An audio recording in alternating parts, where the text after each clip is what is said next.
Well, on behalf of the City of Batavia and the Batavia Chamber of Commerce and the Batavia Main Street Organization, we'd like to officially welcome Henry Tree Company to downtown Batavia. And we wish you many years of business growth and success, and we are very pleased that you chose our Wilson Street as a position to put your business in the face of the community. So I appreciate all your good efforts.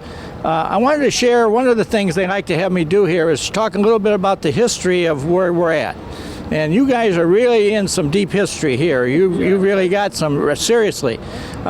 This intersection right here, we have historical records that this intersection has been visited by Charles Lindbergh in the Spirit of St. Louis circling this intersection. He was trying to find Mooseheart to drop a parachute to the kids that were waiting in a field down by Randall Road.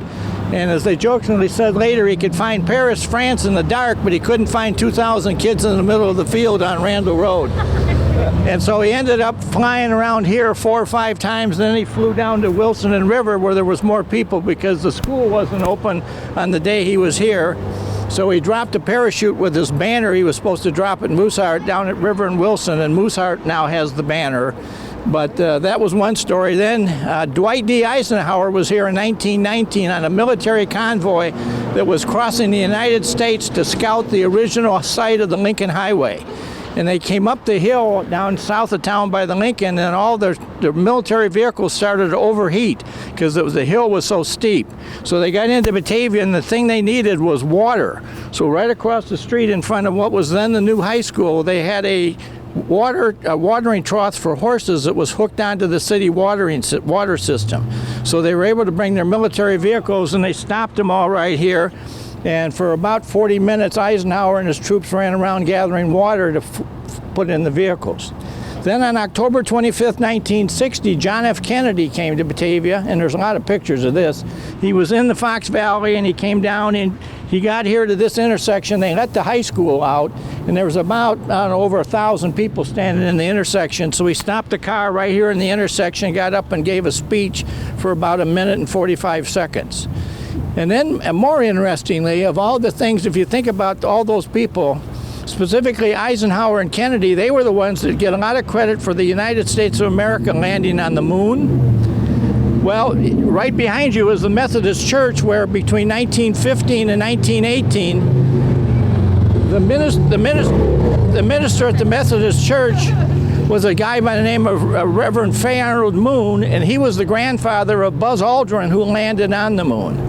So you've just got all kinds of moon history right here. But the story I really wanted to share with you is this radio or cover of a record of Jackie DeShannon. Now, Jackie DeShannon lived in Batavia during her childhood, and she lived at 713 East Wilson Street and later over at 39 South Mallory. But her father was a barber in the barber shop right here next door to you, where Willis Larson had his barber shop.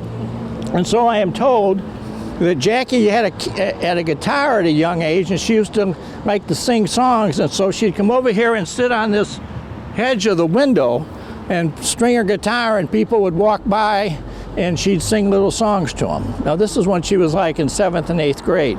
So her name when she was in Batavia was Sherry Meyer. It wasn't Jackie DeShannon. Jackie decided at the end of her sophomore year at Batavia High School that she didn't want that anymore, so she quit Batavia High School at the end of her sophomore year and went on to, writing a lot of songs, including Put a Little Love in Your Heart and What the World Needs Now is Love.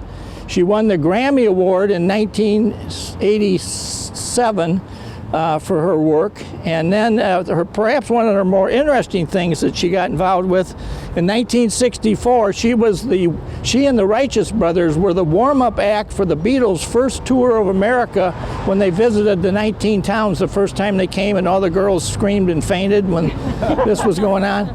So a few years back, I get a call from the motion picture industry, and they're trying to make a movie about the Beatles' first tour of America. And one of the subplots in the movie, which they were exploring, And this has been written up, and I have some articles about it. While this tour was going on, Jackie and John Lennon started having a little bit of a romantic thing, and that got a kind of a real breakup in the band because the other three boys in the band were jealous that John was getting all of Jackie's attention. And so that was going to be a subplot in the movie, but then later Hollywood called and said they were going to have to postpone the movie for a while because when the Beatles broke up, they sold the rights to all their songs to different people, and the people who now owned all that Beatle music wanted millions of dollars for the rights to play their songs in the movie. So they're hoping someday to still do it, but that's forestalled it so much. So right here, you're right on the corner of some very interesting Batavia history. Most of this is written up in the Batavia history book, so it's not like I'm telling you some surprise thing if you've written it. Yeah, you can buy a copy down at the museum if you want, but that's the history. The one other comment I'd like to make is that we're very happy to have any tree service in Batavia because in 1953-54 we were struck here by the Dutch elm disease, and it killed almost 15,000 trees. And so the town was pretty well devastated by the tree world. So then there was a thing formed called the Batavia Tree Commission, which was headed up by Eldora Hoover, who Hooverwood School on the southeast side is named after. And she was able, with the help of a couple other people, Glenn Haynes, who was later an alderman, Ruth Johnson, there was a number of people who were involved in this. They were able to start a campaign, and Frank Sopp, who's our city arborist, now says that he's of the opinion that probably 30,000 new trees were planted in Batavia during that time period. So now we have requirements that if you build a house, you got to plant a tree. So needless to say, we got plenty of tree business that's going to be here for anybody who wants to come in and deal with it. So thank you for choosing Batavia. We wish you the very best, and I think you made a wise decision where you located yourself at. So thank you. Welcome to town. Ready?